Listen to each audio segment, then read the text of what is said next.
नमस्कार, स्वागत है आप सभी का 69,000 शिक्षक भर्ती में आंसर की से संबंधित यहाँ पर खबर है और एडेड जूनियर शिक्षक भर्ती में हाई कोर्ट में सुनवाई को लेकर के यहाँ पर अपडेट है। हालांकि कल हमने आप सभी को केस स्टेटस के माध्यम से सारी चीज़ें बता दी थी कि आपका केस जो है 29 मार्च को सुना जाएगा फ्रेश में सीरियल नंबर 5 पर।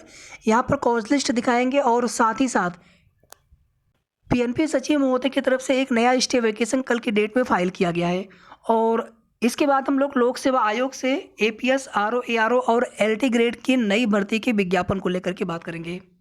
सबसे पहले यहाँ पर देख लीजिए 69,000 शिक्षक भर्ती में आंसर की से संबंधित यहाँ पर न्यूज है। हाई कोर्ट के लखनऊ बेंच के हालिया आदेश से लगा झटका, 1 नंबर से पास अभ्यर्थियों की फिर फंस गई नियुक्ति। 69,000 की चयन सूची पर आरक्षण विवाद से उलझा मामला, 2.5 साल कानूनी लड़ाई के बाद खुली थी नियुक्ति की राह।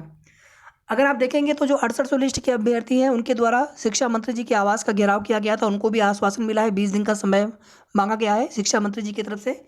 और आगे इसमें देखिए 69,000 सहायक अध्यापक भर्ती में 1 नंबर से पास अभ्यर्थियों की नियुक्ति एक बार फिर से फंस गई है। आरक्षण विवाद पर 13 मार्च को हाई कोर्ट के लखनऊ बेंच ने सरकार को 69,000 भर्ती के चयन सूची पर पुनर्विचार के आदेश दिए थे। इस फैसले के बाद 1 नंबर से पास और नियुक्ति की मांग कर रहे अभ्यर्थियों को झटका लगा है। और आप देखेंगे कंटेम्प्ट वाले जो मैटर था उस पर भी सुनवाई हुई थी, उसमें भी कोर्ट ऑर्डर आया हुआ है, समय दिया गया है। हालांकि पीएनपी सचिव उसमें और अधिक समय की मांग कर रहे थे। 10 से 19 जनवरी तक ऑनलाइन प्रत्यावेदन भी लिया गया था। निर्धारित अवधि में 3,192 अभ्यर्थियों ने ऑनलाइन आवेदन किया था। इन अभ्यर्थियों के चयन की प्रक्रिया चल ही रही थी कि हाईकोर्ट लखनऊ बेंच के 13 मार्च के आदेश के बाद सब कुछ ठप हो गया। 1 नंबर से पास हो रहे अभ्यर्थी का कहना है कि 9 नवंबर 2022 को सुप्रीम कोर्ट के फैसले के 5 महीने बाद भी 1 नंबर से सफल अभ्यर्थियों को नियुक्ति से वंचित रखा गया है। जिन शिक्षकों को विद्यालय में पढ़ाना चाहिए था वो दर दर की ठोकरें खा रहे हैं। हमारे साथ भेदभाव किया जा रहा है। आगे देख लीजिए यहाँ पर लोक सेवा आयोग से आरओ, एआरओ, सहायक समीक्षा अधिकारी, इसके अलावा अपर निजी सचिव, एपीएस, इन सभी के अध्याचन आयोग को मिले हुए थे, लोक सेवा आयोग को। लेकिन आयोग की ओर से इन भर्तियों का विज्ञापन जारी नहीं किया गया है।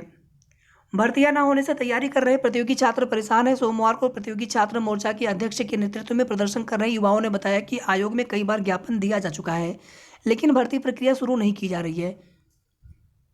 इसी तरह से जीआईसी में 2018 में प्रवक्ता की भर्ती हुई लेकिन अब तक उसकी प्रतीक्षा सूची जारी नहीं की गई है। बंद करवा दिया गया आयोग का गेट। प्रदर्शनकारियों के आक्रोश को देखते हुए आयोग का गेट बंद करवा दिया गया और पुलिस बल तैनात किया गया। पुलिस की मध्यस्थता में कुछ प्रतियोगी छात्रों को अंदर ले जाया गया और वार्ता हुई।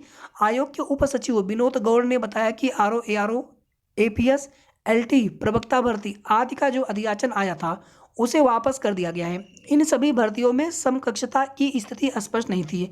अध्याचन भेजने वाले विभाग को स्पष्ट लिखना होगा कि समकक्षता में किस योग्यता को माना जाए। समकक्षता स्पष्ट करने के बाद अध्याचन आएगा तभी भर्ती शुरू हो पाएगी। उन्होंने बताया कि प्रवक्ता और एलटी भर्ती में प्रतीक्षा सूची निकालने का प्रावधान नहीं है। प्रदर्शन करने वालों में ये अभ्यर्थी शामिल थे। फिलहाल में यहाँ पर प्रतीक्षा सूची को लेकर के भी उम्मीदें नहीं है और साथ ही साथ नई भर्ती के विज्ञापन को लेकर के भी यहाँ पर समय लगना तय है, क्योंकि यहाँ पर दोबारा से अध्याचन आयोग को भेजने होंगे संबंधित विभागों को। आगे बात करेंगे हम लोग जूनियर एडेड शिक्षक भर्ती को लेकर के। यहाँ पर देख लीजिए यूपी में निकाय चुनाव को लेकर के सुप्रीम कोर्ट की हरी झंडी। ओबीसी आयोग की रिपोर्ट को मंजूरी, नए आरक्षण से होंगे चुनाव की अधिसूचना 10 से 15 अप्रैल के बीच आ सकती है, अप्रैल के सेकेंड वीक तक। अब देखिए यहाँ पर 29 मार्च को डेट लगी है 16-18 में। कोर्ट नंबर 36 में सीरियल नंबर 5 पर जस्टिस आशुतोष श्रीवास्तव सर की बेंच में मामला सुना जाएगा और 16-18 के साथ में 3 और केसेज भी कनेक्टेड हैं। अगर आप इसमें देखेंगे तो कल की डेट में स्टे वेकेशन फाइल किया गया है पीएनपी सचिव महोदय की तरफ से। यहाँ पर देखिए स्टे वेकेशन 27 मार्च 2023, इसके पहले स्टे एप्लीकेशन लगाया गया था याचिकाकर्ता की तरफ से। और इसी तरह से 15/944 में भी आप देखेंगे 17 जनवरी 2023 को ही स्टे वेकेशन फाइल कर दिया गया था। 15/944 और 16-18 ये दोनों ही मामले इनवैलिड रिजल्ट वाले हैं। इसके अलावा जो 2 मैटर और कनेक्टेड हैं वो भी सेम ग्राउंड के मैटर हैं। मतलब गोला भरना था कोई और, गोला कोई और भर गया गलती से, उसमें गोला को इरेज किया गया हो। पहले रिजल्ट आ गया था उनका लेकिन इस बार जो रिजल्ट उनका है इनवैलिड हो गया। इसी तरह से यहाँ पर देखिए 15/944 में सेम हुए केस स्टेटस यहाँ पर भी है। कोर्ट नंबर 36 में सीरियल नंबर 5 पर फ्रेश में मामला सुना जाएगा। फ्रेश का मतलब है कि सबसे पहले फ्रेश के केसेज ही सुने जाते हैं। और जूनियर हाई स्कूल शिक्षक भर्ती का मामला पहले जस्टिस आशुतोष श्रीवास्तव सर की बेंच में ही सुना जा रहा था। अब आगे देख लेते हैं कॉज लिस्ट। बाकी यहाँ पर ऑलरेडी आप सभी जानते हैं इसको, स्टे वैकेशन।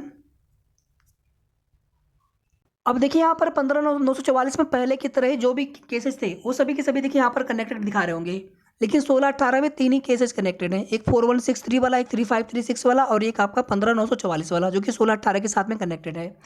अब देखिए इसमें जो 15/944 में कोर्ट ऑर्डर है कि इसमें जो है 4 वीक्स का टाइम मांगा गया था, लेकिन ये याची पक्ष की तरफ से मांगा गया था। अब अगर कल के लिए ही मैटर पर सुनवाई होती है तो कल भी स्टे हट सकता है, मामले पर आगे तो सुनवाई चलती रहेगी। लेकिन मुख्य रूप से यहाँ पर क्या है कि भर्ती प्रोसेस में इंटरिम रिलीफ मिला हुआ है, या पूर्व वाले कोर्ट ऑर्डर में देख चुके होंगे, तो भर्ती में मैटर को जल्द डिसाइड करने की आवश्यकता है, ये कोर्ट ऑर्डर में मेंशन कराया गया था। तो उस हिसाब से भर्ती प्रोसेस शुरू करने को लेकर के इंस्ट्रक्शन माननीय न्यायालय से